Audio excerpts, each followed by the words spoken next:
What's up YouTube? Mike here from TechnoGI, and today I wanted to do another episode of Around the Web.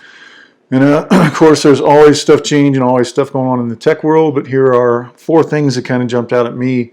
And 3 of the 4 of these actually talk about Microsoft, so let's get rolling. The first one is dealing with the Surface 3, which, as you know if you've watched my channel, probably my favorite Microsoft device. But anyway, on Friday, this Friday, you'll actually be able to get the LTE version through AT&T. So that's pretty cool.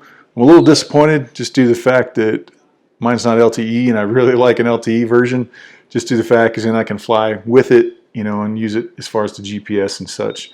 So it's a bummer for me since I already have one, but it's good for you if you don't have a Surface and you want the LTE model. Now, as far as prices, let's see, it's going to sell for $5.99 or $4.99 with a 2-year service agreement. And then, yeah. And they also be running a deal if you buy it with a Lumia smartphone, then it'll only be $3.99. So there you go. Of course, it'll be subsidized because you'll be locked into that contract. But anyway, it'll be there. And I don't know if AT&T is going to be the only carrier to get it, but if you're with AT&T, this Friday you can actually get the LTE Surface 3 model.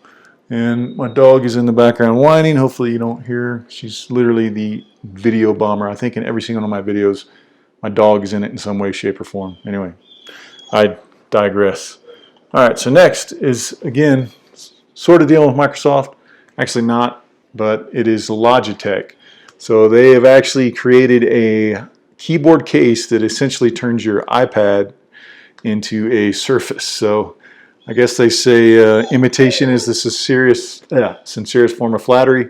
So this makes it essentially look exactly like a Surface. So I wish Apple would have thought of this themselves, because I do think it's kind of cool. I mean, I'll be showing a little video up over here and you'll be able to see it. But it looks pretty cool. The price is, coincidentally enough, $129, same as the type cover for the Surface itself. Or you can just get the actual case if you want the actual kickstand for $69.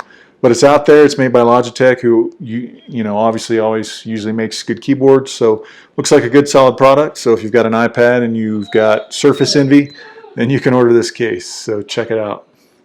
And then next is talking about Microsoft. Of course, you've all probably seen the news that this quarter Microsoft's losses were probably, I think they said it was the highest in their history. They lost quite a bit of money, and of course that's to deal with because of they bought the Nokia, and then it was basically, that was just a disaster. But anyways, amongst all these losses though, the Surface line is actually doing quite well. So they made $3.6 billion in 2015, which was a 65% increase, and that's for the Surface line. So the Surface tablet is actually doing pretty darn well. Basically the growth is, they say it's grown 117%. So that's pretty good. I'm sure a lot of that's got to do with the Surface 3 as well. And I'm sure when Windows 10 hits the streets here next week, they're going to sell a lot more tablets, and then especially with the Surface Pro 4. So kudos to Microsoft. Like I said, this product could have died in the womb a long time ago when the first Surface flopped, but they've stuck with it, and they've got a winner here. You know, it's obviously it's still not selling as many as you know Apple's selling iPads, but it's still doing pretty well, and it's only going to continue to grow. So pretty good. Like I said, 3.6 billion. That's no small change, nothing to snuff at. So kudos there. And like I said, this number is probably only going to continue to go up. And so finally, my final story deals with Apple itself, and that's the Apple Watch sales. Of course, Apple, they won't release their official sales and numbers for this. So all the financial analysis, big brain people, they kind of come up with a little way to try and figure out how many they sold. And it's just a ballpark, but from what I see, Apple Watch is actually doing pretty well. Apple Watch sales, while of course iPad sales are actually on the decline, the Apple Watch sales are supposedly doing well. And the estimates are that the Apple Watch revenue is higher than 1.4 billion, which equates to about 3 million units being sold. So that's definitely nothing to snark at. So, and there are a lot of rumors going around that customer satisfaction is not very good when it comes to the Apple Watch. Supposedly, I haven't checked. I haven't been on eBay for a while, but supposedly you can get Apple Watches on eBay like crazy because people are buying them and they're not a fan of them. But again, these are all rumors. I personally don't own one, so I couldn't give you an honest opinion.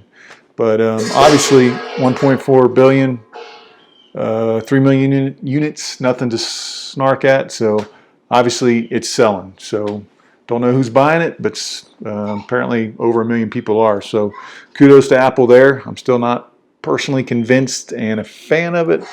I'm curious to see what Generation 2 is going to look like. So that's me. If I ever get one, it'll probably be the next gen, which means, of course, then I got to switch back to an iPhone, which right now I'm actually kind of loving Windows. So I don't know, probably never going to happen. But anyway, that was a short Around the Web episode. Hopefully you guys enjoyed that. Again, feel free to give me a thumbs up. And if you haven't hit that little red button, feel free to subscribe to me. I'm almost to 500. It's just a goal of mine. So I think I'm like 8 people away. So if you're watching this and you haven't subscribed, go ahead and hit that button. Help me to get to 500. So it's kind of a personal goal. So pretty cool. Anyways, thanks for watching. Later.